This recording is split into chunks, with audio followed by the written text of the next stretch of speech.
ఎక్కడైనా ల్యాండ్ పై ఇన్వెస్ట్ చేయాలని అనుకుంటున్నారా? అయితే ఫ్యూచర్ సిటీలో ఇప్పుడే ల్యాండ్ తీసి పెట్టుకోండి. పూర్తి వివరాలకు మాకు కాల్ చేయండి.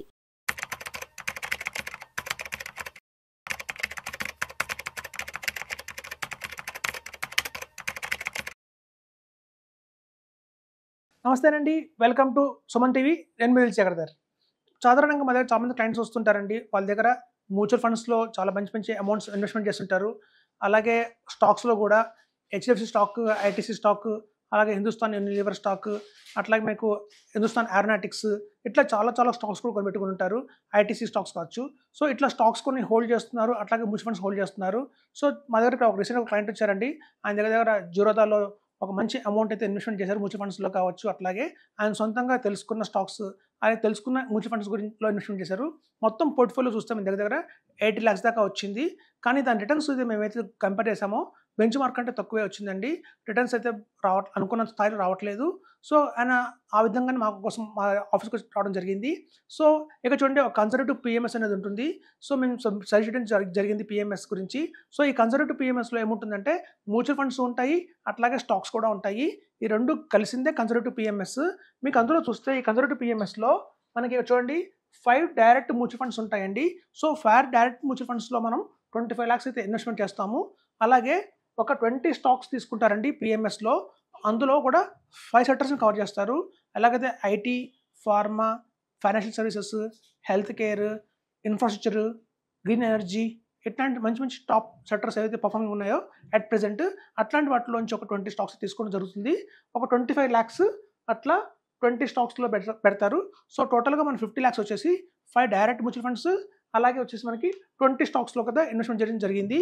సో ఇట్లా కనుక పోర్ట్ఫోలియో తీసుకుంటే గత 5 yearsలో చూస్తే మనకి 18% కంటే జనరేట్ చేసి పెట్టిందండి. సో మనం తెలియకుండా మనం చాలా పొరపాటు చేస్తాము. అన్నెసరీగా చాలా మ్యూచువల్ ఫండ్స్ ఇన్వెస్ట్మెంట్ చేస్తాము. అందులో ఇండెక్స్ అని, ఈటీఎఫ్స్ అని, large cap, mid cap, thematic, sector ఫండ్స్లో. సో అలా అనుకోకుండా చాలా ఫండ్స్లో ఇన్వెస్ట్మెంట్ చేయడం వల్ల మన రిటర్న్స్ చూస్తే 12%, 11% కంటే మించి రావట్లేదు. అలాగే స్టాక్స్ ఎప్పుడు కొనాలి, అలాంటి స్టాక్స్ నుంచి ఎప్పుడే ఎగ్జిట్ అవ్వాలో కూడా తెలియదు మనకి. సో అలా చాలా స్టాక్స్ కూడా హోల్డ్ చేస్తుంటాము. ఎప్పుడు అమ్మాలో తెలియదు మనకి. రైట్ గైడెన్స్ ఉండదు, ప్రాపర్ గైడెన్స్ ఉండదు. కాబట్టి రిటర్న్స్ చూస్తే స్టాక్స్లో కూడా పెద్దగా రావట్లేదు. ఎవరైతే కనుక అట్లాంటి వాళ్ళందరూ కూడా 25 lakhs మనకి డైరెక్ట్ మ్యూచువల్ ఫండ్స్, 25 lakhs స్టాక్స్లో పెట్టిన పిఎంఎస్ కనుక సెలెక్ట్ చేసుకుంటే మనకి దాని యావరేజ్ 5 years రిటర్న్ వచ్చి మనకి 18%, 20% కూడా వచ్చింది బుల్ రన్లో. సో అదండి. మనకి ఎక్స్పెన్స్ రేషియో చూస్తే కనుక మ్యూచువల్ ఫండ్స్లో ఎక్స్పెన్స్ రేషియో మీకు కేవలం 1% మాత్రమే ఉంటుంది. అలాగే మీకు స్టాక్స్లో ఏవైతే ఉంటుందో 25 lakhs, దానికి ఎక్స్పెన్స్ రేషియో వచ్చి 2.5% ఉంటుంది. మనకి యావరేజ్ ఎక్స్పెన్స్ రేషియో కూడా తగ్గిపోయింది. సో మనకి ఓన్లీ 1.75% ఎక్స్పెన్స్ రేషియో ఉంది. అదర్ దాన్ మనకి అదర్ ఈక్విటీ మ్యూచువల్ పిఎంఎస్లో అయితే మనకి 2.5% ఉంటుంది. ఇందులో మనకి మ్యూచువల్ ఫండ్స్ ఏదైతే ఉందో వాటిని చర్నింగ్ అనేది ఉండదు, టాక్సేషన్ ఉండదు. మీకు తెలిసిందే మ్యూచువల్ ఫండ్స్లో ఎలా ఉంటుందో ఒక 25 lakhs అలాగో మ్యూచువల్ ఫండ్స్లోనే ఉంటాయి. మనకి ఏదైతే స్టాక్స్లో పెట్టిన ఈ బ్యాలెన్స్ అమౌంట్ 25 lakhs ఉందో దాని చర్నింగ్ వచ్చి ఓన్లీ ఇయర్లీ వన్సే జరుగుతుంది. అది కూడా అన్ని క్వాలిటీ స్టాక్స్ తీసుకుంటారు, కేవలం బ్లూ చిప్ స్టాక్స్ తీసుకుంటారు. కాబట్టి మనకి ఊరిని చర్నించాల్సిన అవసరం రాదు, ఓన్లీ ఇయర్లీ చర్నింగ్ మాత్రమే ఉంటుంది. సో దీనికి మాత్రం మనకి 20 స్టాక్స్ కావాలి, ఓన్లీ బ్లూ చిప్ స్టాక్సే వస్తాయి. సో మనం చెప్పే రికమెండేషన్ ఏంటంటే, మీ దగ్గర కనుక మ్యూచువల్ ఫండ్స్ ఉన్నాయి లేదా స్టాక్స్ ఉన్నాయి, మోర్ దాన్ అబౌవ్ 50 lakhs కనుక వర్తుంది అంటే మాత్రం మీరు అలా కంటిన్యూ చేయకుండా ఇండివిజువల్గా మీరు వాటిని హ్యాండిల్ చేయకుండా ఒక ఎక్స్పర్ట్స్కి ఇస్తే, ఇలాంటి కన్సర్వేటివ్ పిఎంఎస్ ద్వారా కనుక మీరు ఇన్వెస్ట్మెంట్ చేస్తే మీకు గణనీయంగా అయితే మంచి లాభం అయితే వస్తుంది. మేము చాలా పోర్ట్ఫోలియోస్ చూసాము, అట్లీస్ట్ ఈవెన్ 13% కూడా బీట్ చేయట్లేదు పోర్ట్ఫోలియోస్. సో ఇట్లా కనుక లాంగ్ రన్లో వెళ్తే మాత్రం మనం భారీగా నష్టం అయితే వస్తుంది. ఇలా 18 to 20% ఇచ్చే పోర్ట్ఫోలియో కనుక మనం రీబ్యాలెన్స్ చేసుకోగలిగితే కనుక మనం సాధారణంగా చెప్తుంటాము 20% కనుక రిటర్న్ కనుక ఎక్స్పెక్ట్ చేస్తే 20 yearsలోనే మనకు 20 CR అనేది వస్తుందని చెప్తున్నాము. సో కన్సర్వేటివ్ పిఎంఎస్లో చూస్తే మీకు అందులో ఎక్కువ చర్నింగ్ ఉండదు, టాక్సేషన్ కూడా మ్యూచువల్ ఫండ్స్ లాగానే ఉంటుంది. సో మీకు చూస్తే ఈ లాంగ్ రన్లో మనం హ్యాండిల్ చేసే కన్నా ఒక ఎక్స్పర్ట్స్ కనుక తీసుకుంటే అట్లాంటి ఫండ్స్ని, స్టాక్స్ని కానీ మనకి అడ్వాన్స్ రిటర్న్స్ అయితే బాగా వస్తాయి. సో మనకి ఈజీగానే ఒక రిటర్న్స్ అయితే జనరేట్ చేయొచ్చు అది చెప్తున్నామండి. సో మీరు కనుక సొంతంగా పోర్ట్ఫోలియో ఉంది మీ దగ్గర, అలాగే కనుక స్టాక్స్లో ఉంది అంటే కనుక ఫ్రీ రివ్యూ ఇవ్వడం జరుగుతుంది. మీరు హ్యాజిల్ ఫ్రీగా ఇస్తే కనుక మాకు ఇన్ఫర్మేషన్ ఇస్తే మేము దాని మీద రివ్యూ చేసి ఇస్తాము ఫ్రీగానే. సో మీకు అక్కడ రిటర్న్స్ బాగా వస్తున్నాయంటే కంటిన్యూ అవ్వమని చెప్తాము.